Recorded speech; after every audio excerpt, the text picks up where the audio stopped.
ನೋಡಿ, ಮೌಢ್ಯದ ಬಗ್ಗೆ ನಾವು ಬೆಳಗ್ಗಿಂದಲೂ ಕೂಡ ಸುದ್ದಿಯನ್ನು ಪ್ರಸಾರ ಮಾಡ್ತೇವೆ. ಶಿವಮೊಗ್ಗದ್ದು ದೆವ್ವ ಹಿಡಿದಿದೆ ಅಂತ ಒಬ್ಬ ಯುವತಿಗೆ ಹಿಗ್ಗಾಮುಗ್ಗ ಚಿತ್ರಹಿಂಸೆ ಕೊಟ್ಟು ಕೊನೆಗೆ ಆ ಮಹಿಳೆ ಸಾವನ್ನಪ್ಪಿದ ಪ್ರಕರಣ.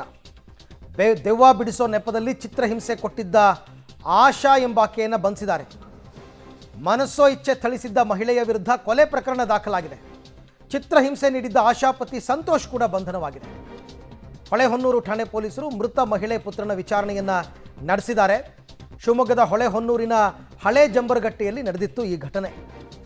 ದೆವ್ವ ಬಿಡಿಸೋ ನೆಪದಲ್ಲಿ ಚಿತ್ರಹಿಂಸೆ ಕೊಟ್ಟು ಮಹಿಳೆಯ ಸಾವಿಗೆ ಕಾರಣವಾಗಿದ್ದಂತಹ ಆಶಾ ಎಂಬಾಕೆಯನ್ನು ಪೊಲೀಸರಿಗೆ ಬಂಧಿಸಿದ್ದಾರೆ. ಯಾಕೆ ಇದಕ್ಕೆ ಅಂತಲೇ ಸ್ಪೆಸಿಫಿಕ್ ಕಾನೂನೇ ಇದೆ, ಮೌಢ್ಯ ಪ್ರತಿಬಂಧಕ ಕಾಯ್ದೆ ಅಂತ ಇದೆ. ಇದೆಲ್ಲ ಮೌಢ್ಯನೇ. ದೆವ್ವ ಹಿಡ್ಕೊಂಡಿದೆ, ಬಿಡಿಸ್ತೀನಿ, ಹಂಗೆ ಇದೆಲ್ಲ ಮೌಢ್ಯನೇ. ಸದ್ಯಕ್ಕೆ ಇಬ್ಬರನ್ನೂ ಕೂಡ ಅರೆಸ್ಟ್ ಮಾಡಿದ್ದಾರೆ. ಪೊಲೀಸ್ ಠಾಣಾ ವ್ಯಾಪ್ತಿಯಲ್ಲಿ ಒಂದು ಮರ್ಡರ್ ಪ್ರಕರಣ ದಾಖಲಾಗಿದೆ. ಗೀತಮ್ಮ ಅನ್ನೋ ಒಬ್ಬ ಹೆಣ್ಮಗಳು, ಸುಮಾರು 55 ವಯಸ್ಸು ಈಕೆಗೆ. ಈಕೆ ಮೃತ ಹೆಣ್ಮಗಳಾಗಿರ್ತಾರೆ.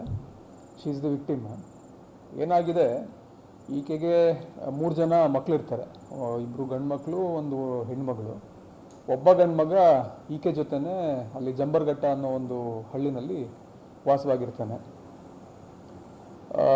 ಕೆಲವೊಂದು ದಿನಗಳಿಂದ ಈಕೆ ಮೈ ಮೇಲೆ ದೆವ್ವ ಬರುತ್ತೆ ಅಂತಂದು ಅಲ್ಲಿ ಊರಿನಲ್ಲೆಲ್ಲ ಸ್ವಲ್ಪ ಮಾತಾಡ್ಕೋತಾ ಇರ್ತಾರೆ. ಅವತ್ತಿನ ದಿನನೂ ಏನು ಇನ್ಸಿಡೆಂಟ್ ಆಗಿದೆ, ಈ ಬಗ್ಗೆ ಮತ್ತಷ್ಟು ಮಾಹಿತಿ ನನ್ನ ಕೊಲೀಗ್ ಪುನೀತ್ ಅವರಿಂದ ಪಡ್ಕೊಳ್ಳೋಣ. ಪುನೀತ್, ಅಧಿಕೃತವಾಗಿ ಈಕೆಯ ವಿರುದ್ಧ, ಆಶಾ ವಿರುದ್ಧ ಏನಾದರೂ ದೂರು ದಾಖಲಾಯ್ತಾ ಅಥವಾ ಸುದ್ದಿ ಪ್ರಸಾರ ಆದ ನಂತರ ಪೊಲೀಸರು ಆಕೆಯನ್ನು ಬಂಧಿಸಿರೋದಾ? ಏನಿದೆ ಡೀಟೇಲ್ಸ್? ಅರವಿಂದ್, ಶಿವಮೊಗ್ಗದ ಹೊಳೆಹೊನ್ನೂರಿನ ಜಂಬರಗಟ್ಟೆ ಗ್ರಾಮದ ಗೀತಮ್ಮ ಎನ್ನುವ ಮಹಿಳೆ ಮಾನಸಿಕ ರೋಗದಿಂದ ಬಳಲ್ತಾ ಇದ್ರು. ಈ ಸಂದರ್ಭದಲ್ಲಿ ಆಕೆ ಕುಟುಂಬಸ್ಥರು ಕೂಡ ಆಕೆಗೆ ದೆವ್ವ ಹಿಡಿದಿದೆ ಅನ್ನುವಂತ ನಿಟ್ಟಿನಲ್ಲಿ, ಅಂದ್ರೆ ಅದೇ ಹೊಸ ಜಂಬರಗಟ್ಟೆ ಗ್ರಾಮದ ಆಶಾ ಎನ್ನುವ ಮಂತ್ರವಾದಿ ಕರ್ಕೊಂಡೋಗಿ ಆಕೆ ಸಾಕಷ್ಟು ಹಿಂಸೆಯನ್ನು ಕೊಡ್ತಾರೆ. ರಸ್ತೆಯಲ್ಲಿ ಕೂರಿಸಿ ಹಲ್ಲೆಯನ್ನು ಮಾಡ್ತಾರೆ ಕಟ್ಟಿಗೆಯಿಂದ. ಅದನ್ನ ನೀರ್ ಕೊಡು ಅಂತ ಕೇಳಿದ್ರು ಕೂಡ ಆಕೆಗೆ ಕೊಡೋದಿಲ್ಲ. ಹಿನ್ನೆಲೆಯಲ್ಲಿ ಆಕೆ ಗೀತಮ್ಮ ಸಾವನ್ನಪ್ತಾರೆ.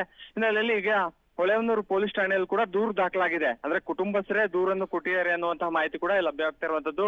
ಅದರಲ್ಲೂ ಯಾವಾಗ ಪಬ್ಲಿಕ್ ಟಿವಿಯಲ್ಲಿ ಈ ವರದಿ ಪ್ರಸಾರ ಆಯ್ತೋ ಆ ನಂತರದಲ್ಲಿ ಪೊಲೀಸರು ಕೂಡ ಎಚ್ಚೆತ್ಕೊಂಡು ಆಕೆ ಮಂತ್ರವಾದಿ ಆಶಾ ಹಾಗೂ ಆಕೆಯ ಪತಿಯಾದಂತಹ ಸಂತೋಷ್ ಇಬ್ಬರು ಕೂಡ ಬಂಧನ ಕೂಡ ಮಾಡಿರುವಂತದ್ದು.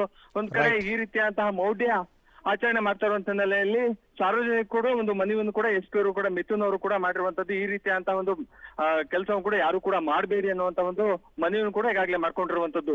ಥ್ಯಾಂಕ್ ಯು ಪುನೀತ್, ತಮ್ಮೆಲ್ಲ ಮಾಹಿತಿಗೆ ಧನ್ಯವಾದ.